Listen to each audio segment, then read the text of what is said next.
Hi friends, welcome to S creation 7 Kannada YouTube channel.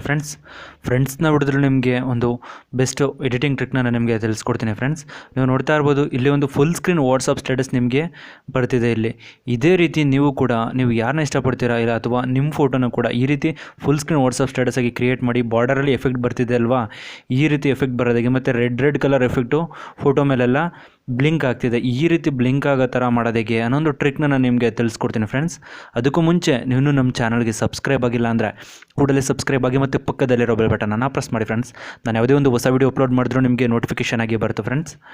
Friends, ಇವಾಗ ನೀವು ಕೈನ್ಮಾಸ್ಟರ್ application open ಮಾಡಬೇಕಾಗುತ್ತೆ.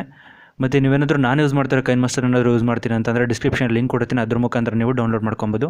ಮತ್ತು ಟೆಂಪ್ಲೇಟ್ ಲಿಂಕ್ ಎಲ್ಲದ್ರ ಲಿಂಕ್ನು ನಾನು ನಿಮಗೆ PNG ಲಿಂಕ್ ಎಲ್ಲನೂ ಡಿಸ್ಕ್ರಿಪ್ಷನಲ್ಲಿ ಕೊಟ್ಟಿರ್ತೀನಿ, ನೀವು ಅದ್ರ ಮುಖಾಂತರ ಡೌನ್ಲೋಡ್ ಮಾಡ್ಕೊಬೋದು. ಫ್ರೆಂಡ್ಸ್, ಇಲ್ಲಿ ನೀವು ನೋಡ್ತಾ ಇರ್ಬೋದು 9:16 ಅಂತ ಇದೆಲ್ಲ ರೇಷಿಯೋ ಫುಲ್ ಸ್ಕ್ರೀನನ್ನು ತೊಗೊಬೇಕಾಗತ್ತೆ. ಇವಾಗ ನೀವು ನೋಡ್ತಾ ಇರ್ಬೋದು, ಇವಾಗ ನಾನು ಮೀಡಿಯಾ ಅನ್ನೋ ಒಂದು ಆಪ್ಷನ್ ಮೇಲೆ ನಾನು ಕ್ಲಿಕ್ ಮಾಡ್ತಾ ಇದ್ದೀನಿ. ಮತ್ತು ಬ್ಯಾಕ್ಗ್ರೌಂಡ್ಗೆ ನೀವು ಬ್ಯಾಕ್ಗ್ರೌಂಡ್ನ ಸೆಟ್ ಮಾಡ್ಕೊಬೇಕಾಗುತ್ತೆ, ಒಂದು ಬ್ಲ್ಯಾಕ್ ಕಲರ್ ಬ್ಯಾಕ್ಗ್ರೌಂಡ್ ನೀವು ಸೆಟ್ ಮಾಡ್ಕೊಬೇಕಾಗುತ್ತೆ. ಮತ್ತು ನೀವು ಏನು ನೋಡೋಕ್ಕಾಗುತ್ತೆ, ಲೇಯರ್ ಮೇಲೆ ಕ್ಲಿಕ್ ಮಾಡಬೇಕಾಗುತ್ತೆ, ಮೀಡಿಯಾ ಮೇಲೆ ಕ್ಲಿಕ್ ಮಾಡಬೇಕಾಗುತ್ತೆ. ನಾನು ನಿಮಗೆ ಟೆಂಪ್ಲೇಟ್ನ ನಿಮಗೆ ಡಿಸ್ಕ್ರಿಪ್ಷನಲ್ಲಿ ಕೊಟ್ಟಿರ್ತೀನಿ, ಅದನ್ನು ನೀವು ಈ ರೀತಿ ಇಂಪೋರ್ಟ್ ಮಾಡ್ಕೊಬೇಕಾಗುತ್ತೆ. ಇವಾಗ ಇಲ್ಲಿ ನೋಡ್ತಾ ಇರ್ಬೋದು, ನೀವು ಇಲ್ಲಿ ಸ್ಪ್ಲಿಟ್ ಸ್ಕ್ರೀನ್ ಅಂತ ಇದ್ದರೆ ಅದ್ರ ಮೇಲೆ ನೀವು ಕ್ಲಿಕ್ ಮಾಡಬೇಕಾಗುತ್ತೆ. ಇವಾಗ ಏನಾಗಿರುತ್ತೆ ಅಂದರೆ ಫೈನಲ್ವರೆಗೂ ಬಂದಿರುತ್ತೆ, ಮತ್ತು ನಿಮ್ಗೆ ಎಷ್ಟು ಸೆಕೆಂಡ್ ಬೇಕು ಆ ಸೆಕೆಂಡ್ವರೆಗೂ ನೀವು ಡ್ರ್ಯಾಗ್ ಮಾಡ್ಕೊಬೇಕಾಗುತ್ತೆ. ಮತ್ತು ಲೇಯರ್ ಮೇಲೆ ಕ್ಲಿಕ್ ಮಾಡಿದ್ದೀನಿ, ಮೀಡಿಯಾ ಮೇಲೆ ಕ್ಲಿಕ್ ಮಾಡ್ತೀನಿ. ಇವಾಗ ನೀವೇನು ಮಾಡಬೇಕಾಗುತ್ತೆ ಅಂದರೆ ನೀವು ಯಾವ ಫೋಟೋನ ಸೆಲೆಕ್ಟ್ ಮಾಡ್ಕೊಬೇಕು ಅಂದ್ಕೊಂಡಿರ್ತೀರೋ ಅವ್ರ ಫೋಟೋನ ಇವಾಗ ಸೆಲೆಕ್ಟ್ ಮಾಡ್ಕೊಬೇಕಾಗತ್ತೆ. ಇವಾಗ ನಾನೊಂದು ಫುಲ್ ಸ್ಕ್ರೀನ್ ಫೋಟೋನ ಇವಾಗ ಸೆಲೆಕ್ಟ್ ಮಾಡ್ಕೊಂಡಿದ್ದೀನಿ, ಫೋಟೋನು ಕೂಡ ನೀವು ಸೆಟ್ ಮಾಡ್ಕೊಬೋದು. ಇಲ್ಲಿ ನೀವು ನೋಡ್ತಾ ಇರ್ಬೋದು ಸ್ಪ್ಲಿಟ್ ಸ್ಕ್ರೀನ್ ಅಂತ ಇದೆಯಲ್ಲ ಅದ್ರ ಮೇಲೆ ನೀವು ಕ್ಲಿಕ್ ಮಾಡಬೇಕಾಗುತ್ತೆ. ಮತ್ತು ಇಲ್ಲಿ ಫೋಟೋ ಮೇಲೆ ಕ್ಲಿಕ್ ಮಾಡಬೇಕಾಗುತ್ತೆ, ಸೆಂಡ್ ಟು ಬ್ಯಾಕ್ ಅಂತ ಇದೆಯಲ್ಲ ಅದರ ಮೇಲೆ ನೀವು ಕ್ಲಿಕ್ ಮಾಡಬೇಕಾಗುತ್ತೆ. ಮತ್ತು ಇಲ್ಲಿ ನೀವು ನೋಡ್ತಾ ಇರ್ಬೋದು ವೀಡಿಯೋ ಪ್ಲೇಯರ್ ಇದೆಯಲ್ಲ ಅಂದರೆ ಟೆಂಪ್ಲೇಟ್ ಇದೆಯಲ್ಲ, ಟೆಂಪ್ಲೇಟ್ ಮೇಲೆ ನೀವು ಕ್ಲಿಕ್ ಮಾಡಬೇಕಾಗುತ್ತೆ. ಇಲ್ಲಿ ನೀವು ನೋಡ್ತಾ ಇರ್ಬೋದು ಸ್ಕ್ರಾಲ್ ಮಾಡಬೇಕಾಗುತ್ತೆ. ಇಲ್ಲಿ ಬ್ಲೆಂಡಿಂಗ್ ಅನ್ನೋ ಒಂದು ಆಪ್ಷನ್ ಮೇಲೆ ಕ್ಲಿಕ್ ಮಾಡಬೇಕಾಗುತ್ತೆ. ಇಲ್ಲಿ ಸ್ಕ್ರೀನ್ ಅಂತ ಇದೆಯಲ್ಲ ಸ್ಕ್ರೀನ್ ಮೇಲೆ ನೀವು ಕ್ಲಿಕ್ ಮಾಡಬೇಕಾಗುತ್ತೆ.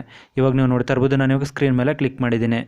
ಇವಾಗ ನಾನು ವೀಡಿಯೋನ ಪ್ಲೇ ಮಾಡ್ತಾ ಇದ್ದೀನಿ. ಇವಾಗ ನೀವು ನೋಡ್ತಾ ಇರ್ಬೋದು, ಇನ್ನೂ ನಮಗೆ ಬಾರ್ಡರ್ ಎಫೆಕ್ಟ್ ಕೂಡ ಬೇಕಾಗಿರೋದ್ರಿಂದ ನಾನು ಇವಾಗ ಬೇರೆ ಒಂದು ಟೆಂಪ್ಲೇಟ್ ನಾನು ಇವಾಗ ಇಂಪೋರ್ಟ್ ಮಾಡ್ಕೊತೀನಿ. ಇವಾಗ ನೀವು ನೋಡ್ತಾ ಇರ್ಬೋದು ಲೇಯರ್ ಮೇಲೆ ಕ್ಲಿಕ್ ಮಾಡಬೇಕಾಗುತ್ತೆ. ನಾನು ನಿಮಗೆ ಇನ್ನೊಂದು ಟೆಂಪ್ಲೇಟ್ನ ಕೊಟ್ಟಿರ್ತೀನಿ, ಅದನ್ನು ಕೂಡ ನೀವು ತೊಗೊಬೇಕಾಗತ್ತೆ. ಇವಾಗ ನೀವು ನೋಡ್ತಾ ಇರ್ಬೋದು ನಾನು ಇವಾಗ ಬಾರ್ಡರ್ನ ಸೆಲೆಕ್ಟ್ ಮಾಡ್ಕೊಂಡಿದ್ದೀನಿ. ಮತ್ತೆ ಇಲ್ಲಿ ನೀವು ನೋಡ್ತಾ ಇರ್ಬೋದು ಸ್ಪ್ಲಿಟ್ ಸ್ಕ್ರೀನ್ ಅಂತ ಇದೆಯಲ್ಲ ಇದ್ರ ಮೇಲೆ ನೀವು ಕ್ಲಿಕ್ ಮಾಡಬೇಕಾಗುತ್ತೆ. ಮತ್ತು ಬಾರ್ಡರ್ ಲೈಟ್ ಇದೆಯಲ್ಲ ಬಾರ್ಡರ್ ಲೈಟ್ ಮೇಲೆ ಕ್ಲಿಕ್ ಮಾಡಬೇಕಾಗುತ್ತೆ, ಬ್ಲೆಂಡಿಂಗ್ ಮೇಲೆ ಕ್ಲಿಕ್ ಮಾಡಬೇಕಾಗುತ್ತೆ, ಸ್ಕ್ರೀನ್ ಮೇಲೆ ಕ್ಲಿಕ್ ಮಾಡಬೇಕಾಗುತ್ತೆ. ಇವಾಗ ನೀವು ನೋಡ್ತಾ ಇರ್ಬೋದು ನಾನು ಪ್ಲೇ ಮಾಡ್ತಿದ್ರೆ ಏನಾಗ್ತಿದೆ, ಬಾರ್ಡರಲ್ಲೆಲ್ಲ ಲೈಟಿಂಗ್ ಎಫೆಕ್ಟ್ ಬರ್ತಿದೆ. ಮತ್ತು ಇವಾಗ ನೀವೇನು ಮಾಡಬೇಕಾಗುತ್ತೆ ಅಂತ ಅಂದರೆ ಅಲ್ಲಿ ರೆಡ್ ಕಲರ್ದೊಂದು ಬ್ಲಿಂಕ್ ಆಗುತ್ತಿತ್ತಲ್ವ, ಅದೇ ರೀತಿ ಒಂದು ಎಫೆಕ್ಟ್ನ ಕೊಡಬೇಕು ಅಂದರೆ ಮತ್ತೆ ನೀವು ಮೀಡಿಯಮಲ್ಲಿ ಕ್ಲಿಕ್ ಮಾಡಬೇಕಾಗುತ್ತೆ. ಇವಾಗ ನೀವು ನೋಡ್ತಾ ಇರ್ಬೋದು ನಾನು ಈ ಟೆಂಪ್ಲೇಟ್ನ ಇವಾಗ ನಾನು ಇವಾಗ ಇಂಪೋರ್ಟ್ ಮಾಡ್ಕೊಂಡಿದ್ದೀನಿ. ಮತ್ತು ಇಲ್ಲಿ ನೀವು ನೋಡ್ತಾ ಇರ್ಬೋದು ಸೇಮ್ ಸ್ಪ್ಲಿಟ್ ಸ್ಕ್ರೀನ್ ಮೇಲೆ ನೀವು ಕ್ಲಿಕ್ ಮಾಡಬೇಕಾಗುತ್ತೆ. ಕ್ಲಿಕ್ ಮಾಡಿದ ನಂತರ ನೀವು ನೋಡ್ತಾ ಇರ್ಬೋದು ಈ ಟೆಂಪ್ಲೇಟ್ ಇದೆಯಲ್ಲ ರೆಡ್ ಕಲರ್ ಟೆಂಪ್ಲೇಟ್ ಅದ್ರ ಮೇಲೆ ನೀವು ಕ್ಲಿಕ್ ಮಾಡಬೇಕಾಗುತ್ತೆ. ಮತ್ತು ಇಲ್ಲಿ ನೀವು ನೋಡ್ತಾ ಇರ್ಬೋದು ಬ್ಲೆಂಡಿಂಗ್ ಮೇಲೆ ಕ್ಲಿಕ್ ಮಾಡಬೇಕಾಗುತ್ತೆ.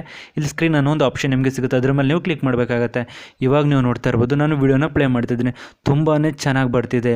ಇದೇ ರೀತಿ ನೀವು ಯಾವುದೇ ಒಂದು ಫೋಟೋನ ಈ ರೀತಿ ಸೆಟ್ ಮಾಡ್ಬೋದು. ನಂತರ ನೀವು ಬೇರೆ ಒಂದು ಫೋಟೋನ ಇದರ ನಂತರ ಫೋಟೋ ಬರಬೇಕು ಅಂದರೆ ಏನು ಮಾಡಬೇಕಾಗುತ್ತೆ ಅಂದರೆ ಫೋಟೋ ಮೇಲೆ ಕ್ಲಿಕ್ ಮಾಡಬೇಕಾಗುತ್ತೆ.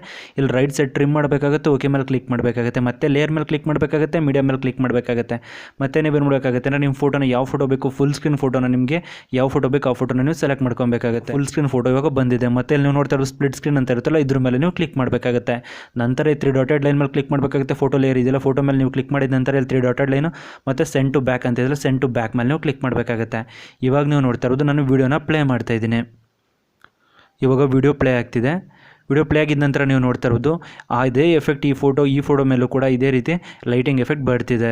ಇದೇ ರೀತಿ ನೀವು ಕೂಡ ಒಂದು ಬೆಸ್ಟ್ ವಾಟ್ಸಪ್ ಸ್ಟೇಟಸ್ನ ನೀವು ಇದೇ ರೀತಿ ನೀವು ಕ್ರಿಯೇಟ್ ಮಾಡ್ಬೋದು. ಫ್ರೆಂಡ್ಸ್, ನಾನೆಲ್ಲ ಮೆಟೀರಿಯಲ್ ಲಿಂಕ್ನು ನಾನು ನಿಮಗೆ ಡಿಸ್ಕ್ರಿಪ್ಷನಲ್ಲಿ ಕೊಟ್ಟಿರ್ತೀನಿ, ಅದ್ರ ಮುಖಾಂತರ ನೀವು ಡೌನ್ಲೋಡ್ ಮಾಡ್ಕೊಬೋದು. ಫ್ರೆಂಡ್ಸ್, ನಾನು ಇವಾಗ ನಿಮಗೆ ತಿಳಿಸ್ಕೊಟ್ಟು ಎಡಿಟಿಂಗ್ ಟ್ರಿಕ್ ಏನಾದರೂ ನಿಮ್ಗೆ ಇಷ್ಟ ಆಯಿತು ಅಂದರೆ ಪ್ಲೀಸ್ ಲೈಕ್ ಮಾಡಿ, ಶೇರ್ ಮಾಡಿ ಮತ್ತು ಸಬ್ಸ್ಕ್ರೈಬ್ ಆಗೋದನ್ನು ಮರಿಬೇಡಿ. Friends, thank you for watching. Friends.